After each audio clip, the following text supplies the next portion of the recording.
আজাহার, তুমি কেমন আছো? অনেক ভালো আছি ভাই। অনেকদিন পর একটা গঞ্জি পাইলাম। অনেক সফট কাপড়, কাপড়টা অনেক নরম, পিনতে আরাম পাওয়া যায়। 10টা গেঞ্জি পাইছি আর একটা ফ্রি পাইছি কি প্যান্ট। কি ফ্রি পেয়েছো? কি fan? Charger fan? Okay okay. Charger প্যান্ট। চার্জার ফ্যান তুমি তো লটারি জিততে পাইছো। হ্যাঁ লটারি ধরা হয়েছিল, আজাহারের লটারি জিতে চার্জার ফ্যান পেলো, আর সেই সাথে ঈদের গিফট। এই ঈদের গিফটগুলো ব্যাগ তিনটা তোমার। এর মধ্যে তারপর যত ঈদের গিফট আছে, কাপড় চোপড় থেকে শুরু করে, জুতা থেকে শুরু করে, এভরিথিং। তো এত কিছু পাইলা, তো পাওয়ার পরে তোমার অনুভূতি কেমন, মানে তোমার কেমন লাগতেছে? ভাই, অনেক খুশি। অনেক খুশি না? আচ্ছা, তাহলে আমাদের জন্য দোয়া করো আর আমার জন্য দোয়া করো নাকি?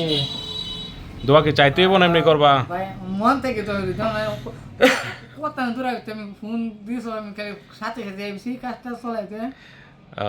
ধন্যবাদ তোমাকে। আর হচ্ছে এটার ভিতরে তোমার বেশ কিছু শার্ট আছে নতুন, আমি কিনে দিয়েছি। এটার ভিতরে প্যান্ট আছে, আর ওইটার ভিতরে কিছু ছোটোখাটো জিনিসপত্র আছে। আর চার্জার ফ্যানটা যখন কারেন্ট চলে যাবে, আচ্ছা এই কারেন্ট চলে যাবে তখন হচ্ছে চার্জার ফ্যানটা তুমি ব্যবহার করতে পারবা। আচ্ছা। তো হচ্ছে তুমি দোয়া করো আর হচ্ছে ভালো থাকো। আল্লাহ হাফেজ। আসসালামু আলাইকুম। ওয়ালাইকুম আসসালাম।